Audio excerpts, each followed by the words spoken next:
ಅಧ್ಯಾಯ 3 ಶ್ಲೋಕ 34. ಇಂದ್ರಿಯಸ್ಯೇಂದ್ರಿಯಸ್ಯಾರ್ಥೇ ಇಂದ್ರಿಯಸ್ಯೇಂದ್ರಿಯಸ್ಯಾರ್ಥೇ ರಾಗದ್ವೇಷೌ ವ್ಯವಸ್ಥಿತೌ ರಾಗದ್ವೇಷೌ ವ್ಯವಸ್ಥಿತೌ ತಯೋರ್ನ ವಶಮಾಗಚ್ಚೇತ್ ತಯೋರ್ನ ವಶಮಾಗಚ್ಚೇತ್ ತೌ ಹ್ಯಸ್ಯ ಪರಿಪಂಥಿನೌ ತೌ ಹ್ಯಸ್ಯ ಪರಿಪಂಥಿನೌ.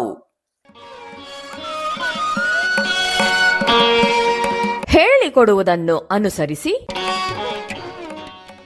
ಇಂದ್ರಿಯಸ್ಯೇಂದ್ರಿಯಸ್ಯಾರ್ಥೇ ಇಂದ್ರಿಯಸ್ಯೇಂದ್ರಿಯಸ್ಯಾರ್ಥೇ ರಾಗದ್ವೇಷೌ ವ್ಯವಸ್ಥಿತೌ ರಾಗದ್ವೇಷೌ ವ್ಯವಸ್ಥಿತೌ ತಯೋರ್ನ ವಶಮಾಗಚ್ಚೇತ್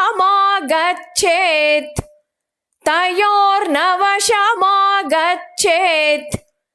ತೌ ಹ್ಯಸ್ಯ ಪರಿಪಂಥಿನೌ ತೌ ಹ್ಯಸ್ಯ ಪರಿಪಂಥಿನೌ.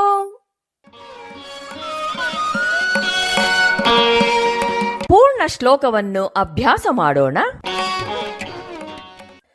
ಇಂದ್ರಿಯಸ್ಯೇಂದ್ರಿಯಸ್ಯಾರ್ಥೇ ರಾಗದ್ವೇಷೌ ವ್ಯವಸ್ಥಿತೌ ತಯೋರ್ನ ವಶಮಾಗಚ್ಚೇತ್ ತೌ ಹ್ಯಸ್ಯ ಪರಿಪಂಥಿನೌ.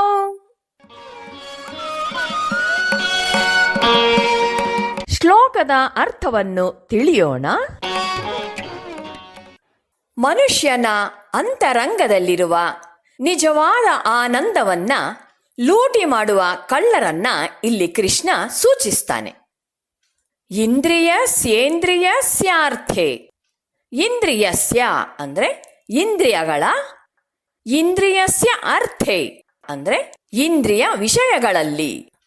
ಪ್ರತಿಯೊಬ್ಬನ ಇಂದ್ರಿಯಗಳಲ್ಲೂ ವಿಷಯಗಳ ಬಗ್ಗೆ ರಾಗ ಮತ್ತು ದ್ವೇಷಗಳು ಸ್ವಾಭಾವಿಕವಾಗಿರುತ್ತೆ. ವಿಷಯ ವಸ್ತುಗಳು ತಾವಾಗಿಯೇ ಯಾವ ವಿಧವಾದ ದುಃಖವನ್ನಾಗಲಿ ಗೊಂದಲವನ್ನಾಗಲಿ ಆಂತರ್ಯದಲ್ಲಿ ತರಲಾರವು. ಇಂದ್ರಿಯಸ್ಯ ಇಂದ್ರಿಯಸ್ಯಾರ್ಥೆ ಈ ಎರಡು ಪರಸ್ಪರ ಸಂಬಂಧಿಸಿದವುಗಳು. ಹೇಗೆ ಅಂದರೆ ಎರಡು ಭಾವಗಳ ಮೂಲಕ. ಒಂದು ರಾಗ ಅಥವಾ ಆಕರ್ಷಣೆ, ಇನ್ನೊಂದು ದ್ವೇಷ ಅಥವಾ ವಿಕರ್ಷಣೆ. ಅದು ನನಗೆ ಪ್ರಿಯವಾಗಿದ್ದರೆ ನಾನು ಅದಕ್ಕೆ ಆಕರ್ಷಿತ, ಅಪ್ರಿಯವಾಗಿದ್ದರೆ ಜುಗುಪ್ಸಿತ. ನಾವು ಎಲ್ಲ ಬಾಹ್ಯ ಇಂದ್ರಿಯ ಅನುಭವಗಳಿಗೂ ಪ್ರತಿಕ್ರಿಯೆ ನೀಡುವ ರೀತಿಗಳು ಇವು. ಪ್ರಿಯ ಅನುಭವವನ್ನು ಸ್ವಾಗತಿಸ್ತೇವೆ, ಅಪ್ರಿಯ ಅನುಭವದಿಂದ ಓಡಿ ಹೋಗೋದಿಕ್ಕೆ ಯತ್ನಿಸ್ತೇವೆ. ಹೀಗೆ ನಾವು ಹೊರಗಿನ ವಿಷಯ ವಸ್ತು ಪ್ರಪಂಚದೊಂದಿಗೆ ವ್ಯವಹರಿಸ್ತೇವೆ. ನಮ್ಮ ಇಂದ್ರಿಯಗಳ ಮೂಲಕ ಮನಸ್ಸಿನಲ್ಲಿ ತಳಮಳ ಮತ್ತು ಗೊಂದಲ ಉಂಟಾಗತ್ತೆ. ಬಾಹ್ಯ ವಿಷಯವು ಮನಸ್ಸನ್ನ ಸೇರಿದಾಗ ಅಲ್ಲಿ ಮೊದಲೇ ಇರುವ ವಾಸನೆಗಳ ಜೊತೆ ಇದು ಸೇರಿ ಕೆಲವು ಬಗೆಯ ಅನುಭವಗಳನ್ನ ಒಳ್ಳೆಯದೆಂದು ಮತ್ತೆ ಕೆಲವನ್ನ ಕೆಟ್ಟದೆಂದು ಮನಸ್ಸು ಹೇಳುತ್ತೆ. ಇದು ಮನಸ್ಸು ಪ್ರತಿಕ್ರಿಯೆ ಮಾಡುವ ರೀತಿ. ಅನಂತರ ಯಾವುದನ್ನ ಒಳ್ಳೆಯದು ಅಂತ ಅನುಭವಿಸುವುದೋ ಅದಕ್ಕೆ ಅಂಟಿಕೊಂಡು ಅದಕ್ಕೆ ವಿರೋಧವಾದ ಪ್ರಚೋದನೆಗೆ ತಿರಸ್ಕಾರವನ್ನ ಅಥವಾ ದ್ವೇಷವನ್ನ ವ್ಯಕ್ತಪಡಿಸುತ್ತೆ. ರಾಗ ದ್ವೇಷೌ ವ್ಯವಸ್ಥಿತೌ. ರಾಗ ಅಂದ್ರೆ ಆಸಕ್ತಿಯು, ದ್ವೇಷೌ ಅಂದ್ರೆ ಅನಾಸಕ್ತಿಯು. ಆಸಕ್ತಿಯು ಅನಾಸಕ್ತಿಯೂ ಕೂಡ ವ್ಯವಸ್ಥಿತೌ ಅಂದರೆ ನಿಯಂತ್ರಣಕ್ಕೆ ಒಳಗಾಗಿವೆ. ಮನಸ್ಸಿನ ಈ ರಾಗ ದ್ವೇಷಗಳೇ ಮನುಷ್ಯನ ಶಾಂತಿ ಅಥವಾ ಆನಂದವನ್ನ ದೋಚುವ ಕಳ್ಳರು ಅಂತ ಹೇಳೋದು. ನಮಗೆ ಪ್ರಿಯವಾಗಿರುವ ಬಾಹ್ಯ ವಸ್ತುವಿನ ಮೇಲೆ ಪ್ರೀತಿ, ಅದರ ಕಡೆ ಧಾವಿಸ್ತಾ ಇರ್ತೇವೆ. ಅಪ್ರಿಯವಾಗಿರುವ ವಸ್ತುವನ್ನು ಕಂಡ್ರೆ ಆಗೋದಿಲ್ಲ. ಅದರಿಂದ ಹಿಂತಿರುಗಿ ಬರ್ತೇವೆ. ಅದನ್ನು ಕಂಡ್ರೆ ದ್ವೇಷಿಸ್ತೇವೆ. ಒಂದು ರಾಗ, ಮತ್ತೊಂದು ದ್ವೇಷ. ಇವೆರಡೂ ನಮ್ಮನ್ನ ಆ ವಸ್ತುವಿಗೆ ಕಟ್ಟಿ ಹಾಕುತ್ತೆ. ದ್ವೇಷ ಹೇಗೆ ನಮ್ಮನ್ನ ಕಟ್ಟಿ ಹಾಕುತ್ತೆ ಅಂದರೆ, ನಮಗೆ ಅದನ್ನು ಕಂಡ್ರೆ ಆಗೋದಿಲ್ವಲ್ಲ, ಅದು ಹೇಗೆ ನಮ್ಮನ್ನ ಕಟ್ಟಿ ಹಾಕುತ್ತೆ ಅಂತ ನಾವು ಭಾವಿಸಬಹುದು. ಹೇಗೆ ಅಂದರೆ, ಯಾವಾಗ ನಾವು ಒಂದು ವಸ್ತುವನ್ನ ದ್ವೇಷಿಸ್ತೇವೆಯೋ ಅದು ನಮ್ಮ ಮನಸ್ಸಿನ ಮುಂದೆನೇ ಇರುತ್ತೆ. ಅದನ್ನೇ ಕುರಿತು ಚಿಂತಿಸ್ತಾ ಇರ್ತೇವೆ. ಆದರೆ ಪ್ರಿಯವಾದ ಭಾವನೆಯಿಂದ ಅಲ್ಲ, ಅಪ್ರಿಯವಾದ ಭಾವನೆಯಿಂದ. ಆದರೂ ಅದು ನಮ್ಮ ಮನಸ್ಸಿನ ಮೇಲೆ ದೊಡ್ಡ ಪ್ರಭಾವವನ್ನು ಬೀಳುತ್ತೆ. ಒಮ್ಮೆ ಶ್ರೀರಾಮಕೃಷ್ಣರ ಶಿಷ್ಯನಾದ ಹರಿ ಅನ್ನುವವನು ಶ್ರೀರಾಮಕೃಷ್ಣರ ಹತ್ರ ಮಾತನಾಡ್ತಾ ಇದ್ದಾಗ ಹೇಳ್ತಾನೆ, ನನಗೆ ಹೆಂಗಸರನ್ನ ಕಂಡರೆ ಆಗೋದಿಲ್ಲ. ಒಂದು ಹೆಣ್ಣು ಮಗು ನನ್ನ ಬಳಿಗೆ ತೆವಳುತ್ತಾ ಬಂದರೂ ನಾನು ಅದನ್ನು ದ್ವೇಷಿಸ್ತೇನೆ ಅಂತ ಹೇಳ್ತಾನೆ. ಶ್ರೀರಾಮಕೃಷ್ಣರು ಆಗ ನಕ್ಕುದ್ರಂತೆ. ಜೋಕೆ, ದ್ವೇಷಿಸಬೇಡ, ಪ್ರೀತಿಸೋದಕ್ಕಿಂತ ಬೇಗ ದ್ವೇಷಿಸುವುದರ ಬಲೆಗೆ ಬೀಳುವೆ ಅಂತ ಹೇಳ್ತಾರೆ. ಹಾಗಾದರೆ ನಾವೇನ್ ಮಾಡಬೇಕು ಅನ್ನೋದಕ್ಕೆ ಹೀಗೆ ಹೇಳ್ತಾರೆ. ಎಲ್ಲದರ ಹಿಂದೆಯೂ ಇರುವ ದೈವತ್ವಕ್ಕೆ ಮಣಿಬೇಕು. ಮುಂದಿರುವ ಉಪಾಧಿಗೆ ಉದಾಸೀನರಾಗಿರಬೇಕು. ವಿಷಯ ವಸ್ತುವಿನ ಕಡೆ ಹೋಗೋದನ್ನ ಬಿಡಬೇಕು. ದ್ವೇಷದಿಂದ ಅದರ ಬಳಿಯಿಂದ ಓಡಿ ಹೋಗೋದನ್ನ ಬಿಡಬೇಕು. ನಿಜವಾಗಿ ನಮ್ಮನ್ನು ಕಟ್ಟಿ ಹಾಕ್ತಾ ಇರೋದೇ ದ್ವೇಷ ಮತ್ತು ಪ್ರೀತಿ. ಇವೆರಡೂ ಬಂಧನಗಳೇ.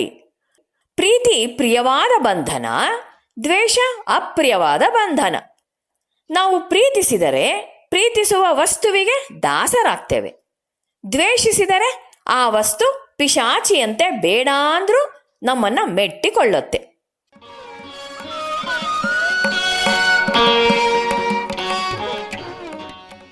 ರಾಗ ದ್ವೇಷೌ ವ್ಯವಸ್ಥಿತೌ. ರಾಗ ಅಂದ್ರೆ ಆಸಕ್ತಿಯು, ದ್ವೇಷೌ ಅಂದ್ರೆ ಅನಾಸಕ್ತಿಯು. ಆಸಕ್ತಿಯು ಅನಾಸಕ್ತಿಯೂ ಕೂಡ ವ್ಯವಸ್ಥಿತೌ ಅಂದರೆ ನಿಯಂತ್ರಣಕ್ಕೆ ಒಳಗಾಗಿವೆ. ತಯೋರ್ನ ವಶಮಾಗಚ್ಚೇತ್. ತಯೋಹು ಅಂದ್ರೆ ಅವೆರಡರ, ವಶಂ ಅಂದ್ರೆ ನಿಯಂತ್ರಣದಲ್ಲಿ, ನ ಆಗಚ್ಚೇತ್ ಆಗಬಾರದು. ಕೃಷ್ಣ ಹೇಳೋದು ಅವುಗಳ ಹಿಡಿತಕ್ಕೆ ಸಿಕ್ಕಬೇಡಿ ಅಂತ. ಶ್ರೀಕೃಷ್ಣ ಯಾರೂ ಅವುಗಳ ಬಲೆಗೆ ಬೀಳದಿರಿ ಅಂತ ಸಾಧಕರಿಗೆ ಎಚ್ಚರಿಕೆ ನೀಡ್ತಾನೆ. ಏಕೆಂದ್ರೆ ತೌಹ್ಯಸ್ಯ ಪರಿಪಂಥಿನೌ. ಹಿ ಅಂದ್ರೆ ಖಂಡಿತವಾಗಿಯೂ, ತೌ ಅಂದ್ರೆ ಅವು, ಅಸ್ಯ ಅವನ, ಪರಿಪಂಥಿನೌ ಅಂದ್ರೆ ಅಡ್ಡಿಗಳು. ಅವು ಹೆದ್ದಾರಿ ದರೋಡೆಕೋರರು ಅಂತ ಪ್ರಸಿದ್ಧವಾಗಿದೆ. ನೀವು ರಸ್ತೆಯಲ್ಲಿ ಹೋಗ್ತಾ ಇರ್ತೀರಿ, ಒಬ್ಬ ಹೆದ್ದಾರಿ ದರೋಡೆಕೋರ ಬಂದು ನಿಮ್ಮಲ್ಲಿರೋದನ್ನೆಲ್ಲ ಲಪಟಾಯಿಸ್ತಾನೆ. ಆದ್ದರಿಂದ ಎಚ್ಚರವಾಗಿರಿ, ಜಾಗೃತಿಯಿಂದಿರಿ. ನಾವೆಲ್ಲ ಪಯಣಿಗರು. ಆದ್ದರಿಂದ ಪ್ರತಿದಿನವೂ ನಮ್ಮ ಬದುಕಿನಲ್ಲಿಯೇ ಈ ರೀತಿಯ ದರೋಡೆಕೋರರು ಇದ್ದಾರೆ. ಅವರು ನಮ್ಮಿಂದ ದರೋಡೆ ಹೊಡೆಯೋದಾದ್ರೂ ಏನನ್ನ? ನಮ್ಮ ವಿವೇಚನೆ, ನಮ್ಮ ಜ್ಞಾನ, ನಮ್ಮ ವಿವೇಕ ಇವುಗಳನ್ನ. ನಮ್ಮೆಲ್ಲರ ಬದುಕಿಗೂ ಕೊಟ್ಟಿರುವ ಎಚ್ಚರಿಕೆ ಇದು. ರಾಗ ದ್ವೇಷಗಳಿಂದ ನಾವು ಓಡಿ ಹೋಗೋದಿಕ್ಕೆ ಆಗೋದಿಲ್ಲ. ಎಲ್ಲಿಗೆ ಹೋದರೂ ನಮ್ಮ ನೆರಳಿನಂತೆ ಅದು ಬೆನ್ನು ಹಿಡಿಯುತ್ತೆ. ಹಾಗಾದರೆ ಪಾರಾಗೋದು ಹೇಗೆ? ಅದನ್ನು ಗಮನಿಸದೇ ಇರೋದ್ರಿಂದ, ಮನಸ್ಸನ್ನ ಅತ್ತ ಹರಿಯಬಿಡದೇ ಇರೋದ್ರಿಂದ ಅದರ ಮೇಲೆ ಅನಾದರವನ್ನ ಉಂಟು ಮಾಡ್ಕೊಳ್ತೀವಿ. ಇದನ್ನ ಹೀಗೆ ಹೇಳ್ತಾರೆ, ಇಷ್ಟು ಕಾಲ ನಾವು ಅದನ್ನು ಮುದ್ದಿಸ್ತಿದ್ವಿ, ಅದಕ್ಕೆ ಅವು ನಮ್ಮ ಹತ್ರ ಬಂದು ನಮ್ಮನ್ನ ಪ್ರೀತಿಸ್ಲಿ ಅಂತ ನಿಲ್ತಾ ಇದ್ವು. ಯಾವಾಗ ನಾವು ಅದರ ಕಡೆ ಗಮನ ಕೊಡೋದಿಲ್ಲವೋ ಕ್ರಮೇಣ ಅವು ಇದ್ದರೂ ನಮ್ಮ ಪಾಲಿಗೆ ಇಲ್ಲದಂತೆ ಆಗುವುದು ಅಂತ ಹೇಳ್ತಾರೆ. ವಿಷಯ ಪ್ರಪಂಚದಿಂದ ಪಲಾಯನ ಸೂತ್ರವನ್ನ ಗೀತೆ ಎಲ್ಲೂ ಸಲಹೆ ಮಾಡೋದಿಲ್ಲ. ಇಲ್ಲಿ ಬದುಕಿನ ನಡುವೆ ಸಮಸ್ಯೆಗಳನ್ನ ಎದುರಿಸ್ತಾ ಈ ಲೋಕದಲ್ಲಿ ಬದುಕಬೇಕು ಮತ್ತು ಶರೀರ, ಮನಸ್ಸು ಮತ್ತು ಬುದ್ಧಿಗಳೆಂಬ ವಾಹಕಗಳ ಮೂಲಕ ಅವುಗಳನ್ನು ಅನುಭವಿಸಬೇಕು ಅನ್ನೋದೇ ಕೃಷ್ಣನ ಮತ. ಬುದ್ಧಿವಂತನಾದವನು ಆ ವಾಹಕಗಳ ಮೇಲೆ ಪ್ರಭುತ್ವವನ್ನ ಪಡೆದಿರಬೇಕಲ್ಲದೆ ಅವುಗಳ ದಾಸನಾಗಬಾರದು ಅನ್ನೋದೇ ಅವನ ಉಪದೇಶ. ರಾಗ ಮತ್ತು ದ್ವೇಷಗಳ ಕಿರುಕುಳದಿಂದ ಸ್ವತಂತ್ರನಾಗಿರೋದೇ ಇದರ ರಹಸ್ಯ. ರಾಗ ದ್ವೇಷಗಳಿಂದ ದೂರವಾಗಬೇಕಾದರೆ ನಮ್ಮ ಅಹಂಕಾರದ ಒಣಜಂಬಗಳಿಂದ ನಾವು ಮುಕ್ತರಾಗಬೇಕು. ರಾಗ ದ್ವೇಷಗಳು ಅಹಂಕಾರಕ್ಕೆ ಸೇರಿರೋದು.